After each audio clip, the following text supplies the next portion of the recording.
যদি আফগানিস্তান আগামী 10 বছর এভাবেই অর্থনীতি চালাতে পারে, এখন তাদের যে অবস্থা, আগামী 10 বছর যদি আর নতুন করে যুদ্ধ বিগ্রহ না হয় এবং তারা যদি এভাবেই আরো 10 বছর তাদের ডাবল কারেন্সির অর্থনীতি চালাতে পারে, সুদহীন জাকাত ভিত্তিক ইসলামিক,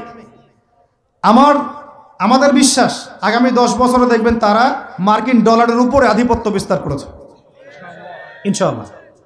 ইনশাআল্লাহ। আমি ইকোনমিক্স নিয়ে পড়াশোনা করেছি ভাই, এমনি এমনি কথা বলতেছি না।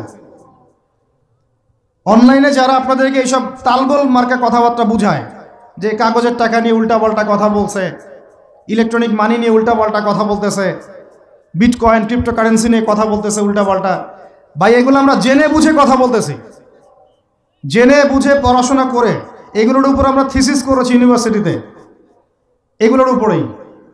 এমনি এমনি কথা বলতেছি না যে পেপার মানি আপনার পকেটে, আমার পকেটে যেটা আছে আপনার পকেটেও সেটাই আছে, এর ভিতরেও সুদ আছে। ইলেকট্রনিক মানি যেগুলো আমরা ইউজ করতেছি এগুলোর ভিতরেও সুদ আছে, অল্প হোক আর বেশি হোক। এর সামনে আসবে বিটকয়েন, ওইটার মধ্যে সুদের ভিতর উপর সুদ, তার উপর আসতেছে একটা সিস্টেম যেটা অলরেডি কয়েকটা কান্ট্রিতে অ্যাপ্লাই হয়ে গেছে, চায়নায়, উত্তর কোরিয়া, দক্ষিণ কোরিয়া ইত্যাদি কান্ট্রিতে। এটা হলো ক্যাশলেস সোসাইটি, মানে কোনো ক্যাশই থাকবে না সোসাইটির মধ্যে, ডিজিট থাকবে, খালি ডিজিট। মানে আপনি বলতে পারবেন না যে আমার 1 লক্ষ টাকা আছে, যদি বলি 1 লক্ষ টাকা আছে, টাকাটা আমার হাতে দেন দেখি, আপনি হাতে দিতে পারবেন না, দেওয়ার মতো কিছু নাই। ওইটা আপনার ডিজিটে থাকবে, নাম্বারে, ফিগারে। 1 লাখ এটা ফিগার।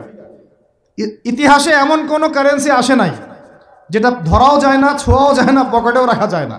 এটা আসতেছে সামনে। যারা বুঝে না এগুলা, আমরা আক্রমণাত্মক কথা বলতে চাচ্ছি না, আল্লাহ পাক তাদেরকে হেদায়েত দান করুন। এগুলো হচ্ছে ভবিষ্যৎবাণী, আদতে এইগুলা বর্তমান বিশ্বে চলতেছে, আমাদের সে সম্পর্কে জ্ঞান নাই। আমরা অনেকেই ক্যাশলেস সোসাইটি প্রতিষ্ঠার চেষ্টা করতেছি, এটার মধ্যে যতটুকু কল্যাণ আছে না তার চেয়ে বেশি অকল্যাণ আছে। যখন আমরা একটা জিনিস চালু হয়ে যায় তখন সবাই কিন্তু প্রতিবাদ করি না, যখন চালু হয়ে যায় তারপরে ওরা যখন ইসলাম বিরোধী এজেন্ডা বাস্তবায়ন করে তখন আমাদের টনক নড়ে। এক্সাম্পল দিই একটা, তাহলে বুঝবেন। আজকে ট্রান্সজেন্ডার নিয়ে যারা পেট্রোনাইজ করতেছে, পিছন থেকে ফান্ডিং করতেছে, এটাকে প্রমোট করতেছে, অনলাইন অফলাইন যেখানে ঢুকবেন খালি এগুলোই দেখা যাচ্ছে, এর পিছনে একটা সুদী এনজিওদের হাত আছে। কাদের হাত আছে? তো এখন সারা দেশে যখন এরা কারবার শুরু করেছিল তখন আমরা কিন্তু সবাই মিলে এইভাবে প্রতিবাদ করি নাই। আজকে যখন তারা একটা জিনিসকে প্রতিষ্ঠা করার চেষ্টা করতেছে ওদের স্বার্থে, ইসলামের বিপক্ষে, এখন আমাদের অনেকের টনক নড়তেছে যে আরে এ কি হচ্ছে, আমাদের মুসলমানদের বাচ্চারা এগুলো কি শিখতেছে। সমস্যা হচ্ছে আমরা সমস্যা আসলে শুরুতে বোঝার মতো ওই নূর, বাসিরা, হিকমা আমাদের এখনো পয়দা হয়নি। যেমন শেষে গিয়ে একদম কুলে, কি বলে ওটাকে, মাঝপথে গিয়ে যখন দড়িয়ে যখন নৌকা ডোবা শুরু করে তখন আমাদের হুঁশ ফিরে, আরে কি হচ্ছে এগুলো। আল্লাহ পাক বিজয় দিবেন এটা বলে দিয়েছেন, কিন্তু বিজয়ের শর্ত দিয়েছেন।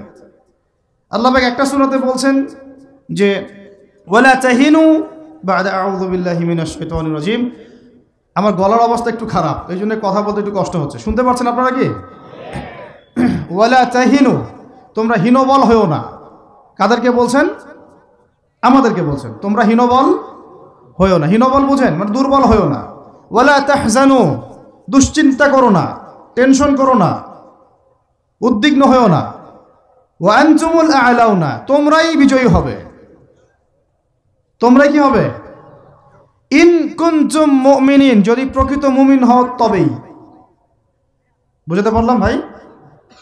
আল্লাহ কে বলছেন? আমাদের সৃষ্টিকর্তা, আমাদের পালনকর্তা, আমাদের রিজিক দাতা, আমাদের বিধানদাতা, এই মহাবিশ্বের স্রষ্টা। পুরো মহাবিশ্ব আল্লাহ পাকের আইনে চলে, পৃথিবী বাদ দিয়ে। বলেন পৃথিবী বাদ দিয়ে কেমন করে? দুনিয়াতে মানুষ আল্লাহ পাকের বিধান মানে না, পুরো মহাবিশ্ব মানে। বুঝতে পারতেছি না? এই দুনিয়াতে এই পুরো মহাবিশ্বের কোটি কোটি গ্যালাক্সি, গ্রহ, নক্ষত্র, তারা, প্রত্যেকটা জায়গায়, মানে এমনকি একটা গাছের পাতাও আল্লাহ পাকের হুকুম ছাড়া, তাসবিহ ছাড়া চলে না।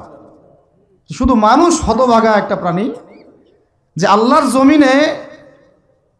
জমিনে থেকে, আল্লাহর খেয়ে, আল্লাহর পরে, আল্লাহর বাতাস থেকে শ্বাস নিয়ে, আল্লাহর দেওয়া পানি পান করে, আল্লাহ পাকের দেওয়া অর্থ, সম্পদ, রিজিক, স্ত্রী, সন্তান সব ভোগ করে আল্লাহরই জমিনে আল্লাহ বিরোধী আইন চালু করে দিয়েছে। এই মানুষই একটা হতভাগা প্রাণী আছে। মন খারাপ করেন না, আমার কথা রাগ করেন না, এগুলো বাস্তব।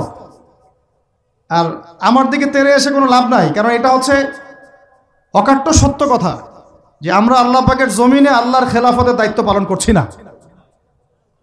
আমরা আল্লাহ পাকের জমিনে আল্লাহর নিয়ামতগুলো ভোগ করে আল্লাহ বিরোধী অপশক্তির স্বার্থ রক্ষা করছে। না হলে বাংলাদেশের মতো জায়গায় কেউ ট্রান্সজেন্ডার চালু করতে পারে?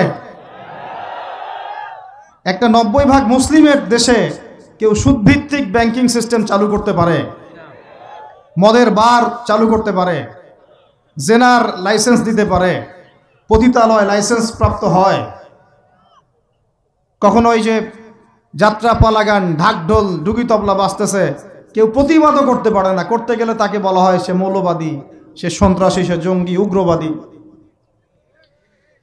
তো আমরা যদি আল্লাহ পাকের জমিনে আল্লাহর খেয়ে, আল্লাহর পরে, আল্লাহ পাকের সব নিয়ামত ভোগ করে এই যদি হয় আমাদের অবস্থা, তাহলে আমাকে আপনি বলেন যে আল্লাহ পাকের কি বয়ে গেছে যে আমাদের হাতে আল্লাহ পাক এই দুনিয়াতে বিজয় দিবেন? আর কোনো জাতি নাই? পুরো মহাবিশ্বে সবাই আল্লাহর হুকুম মেনে চলে। সূরা বনী ইসরাঈল পড়েন, এমন কোন সৃষ্টি নাই আল্লাহ পাকের যে আল্লাহর তাসবিহ পাঠ করে না। শুধু মানুষই হতভাগা একটা সৃষ্টি। আমরা, আল্লাহ মাফ করেন আমাদেরকে, নামাজও পড়ে না। কি করে না? পাঁচবার দিনে বলা হচ্ছে হাইয়া আলাস সালাহ, হাইয়া আলাল ফালাহ, সাফল্যের জন্য আসো, সালাতের জন্য আসো, কল্যাণের জন্য আসো। কানে ঢুকে না, যায় না নামাজ পড়তে। কোরআন, ওই যে বললাম, বাসায়, সবার বাসায় কোরআন আছে। এমন কোন ব্যক্তি আছেন আপনারা যে আপনাদের বাসায় কোরআন নাই? প্রত্যেকের বাসায় আছে। এমনকি আপনার ফোনের মধ্যে ওই অ্যাপসে আছে, খুলে দেখার সময় নাই। সময় কোথায়? মানে এত ব্যস্ত, সকাল থেকে রাত পর্যন্ত এতই ব্যস্ত মানুষ হতভাগা যে কোরআন খুলে দেখার সময় নাই। আবার বলে, এসব কথা বললে আবার বলবে যে আমরা কি ইসলাম কম বুঝি? আপনারাই ইসলাম বোঝেন, আমরা বুঝি না। আপনারাই মুসলমান, আমরা মুসলমান না, এইগুলা বলবে। উমর রাদিয়াল্লাহু আনহু ঠিকই বলেছিলেন আজকে থেকে এই 1400 বছর আগে, যে ইসলাম ধ্বংস হবে যখন দেখবা 3টা বিষয় সমাজে চলছে। এক, দল্লাতুল আলেম, আলেমরা যখন পথভ্রষ্ট হয়ে যাবে তখন সমাজে ইসলাম ধ্বংস হয়ে যাবে। 2, ওয়াল আইম্মাতুল মুদিল্লিন, যখন আসবে এমন কিছু শাসক যারা পথভ্রষ্ট, মুদিল্লিন, তখন সমাজ ইসলাম ধ্বংস হবে। আর ওয়াল মুনাফিকিন ফি জিদারি কিতাবিল্লাহ, যে মুনাফিকরা যখন আল্লাহর কিতাব নিয়ে বাকবিতনটা করবে, মুনাফিকরাই বাকবিতনটা করবে যে আমরাই বেশি বুঝি ইসলাম, তোমরা বোঝো না। আর বাংলাদেশে টকশোয়ের সংস্কৃতি চালু না হলে আমরা এটা বুঝতে পারতাম না যে আসলে হাদিসটা সত্য। মাথার উপর দিয়ে যায় কথা কিছু না, পরে লেকচার রিপিট শুনে নিন। মূল জায়গায় আসি। কোরআন ঘরে আসে, আমরা তেলাওয়াত করি না। নামাজের আজান কানে আসে, নামাজে যাই না। শেষ রাত্রে আল্লাহ পাক প্রথম আসমানে নেমে আসেন। কিভাবে নেমে আসেন আমরা জানি না, ওইটার কাইফিয়ত ব্যাখ্যা করার আমাদের দরকারও নাই। আল্লাহ পাক বলেছেন, বাস ঈমান রাখি। এবং আল্লাহ পাক আহ্বান করতে থাকেন, কে আছো আমার কাছে কিছু চাইবা আমি তোমাকে দিব, সুবহানাল্লাহ। কে আছো আমাকে ডাকবা আমি তোমার ডাকে সাড়া দিব। কে আছো আমার কাছে ক্ষমা চাইবা আমি ক্ষমা করে দিব। এইভাবে ফজর পর্যন্ত আল্লাহ পাক আহ্বান করতে থাকেন। আমরা ওই সময় ফেসবুক চালাই, রিল্যাক্সে ঘুম দেই। তাহলে নামাজের আজান কানে যায়, নামাজ পড়ি না, কোরআন বাসায় আছে, তেলাওয়াত করি না, খুলেও দেখি না, 40 কুলখানি বাদ দিয়ে। আর শেষ রাত্রে আল্লাহ পাক আহ্বান করতে থাকেন, আমি উঠে ওযু করে 2টা রাকাত নামাজ পড়ে একটু দোয়া করব, সেটা পারি না। এই আমি আবার যখন দিনের বেলায় এলেম শিখতে যাই, এমন জায়গায় এলেম শিখতে যাই যেখানে নারী পুরুষ একাকার অবস্থা, ফ্রি মিক্সিং। আমি এমন এলেম শিখতে চাই যে এলেমটা আমাকে 20 বছরে 20টা সূরাও শেখায় না। 20টা হাদিস আপনার মুখস্থ নাই, আমি চ্যালেঞ্জ করতেছি আপনাকে। 20টা হাদিস আপনি দাঁড়ায় বলেন, ছোট ছোট হাদিস খালি। যেমন عن أمير المؤمنين عمر بن الخطاب رضي الله عنه قال قال رسول الله صلى الله عليه وسلم إنما الأعمال بالنيات وإنما لكل امرئ ما نوى فمن كانت هجرته إلى الله ورسوله ফাহিজরাতুহু ইলাল্লাহি ওয়া রাসূলিহি ওয়া মান কানাত হিজরাতুহু ইলা দুনিয়া ইউসিবুহা আও ইমরাআতিন কি ইয়াতাজাওয়াজুহা ফাহিজরাতুহু ইলা মা হাজারা ইলাইহি। এরকম ছোট্ট ছোট্ট আপনি আমাকে 20টা হাদিস শুনান, যারা 20 বছর পড়াশোনা করেছেন জেনারেল লাইনে, দাঁড়ান দেখি কার সাহস আছে। তো এই হচ্ছে আপনাদের শিক্ষার অবস্থা।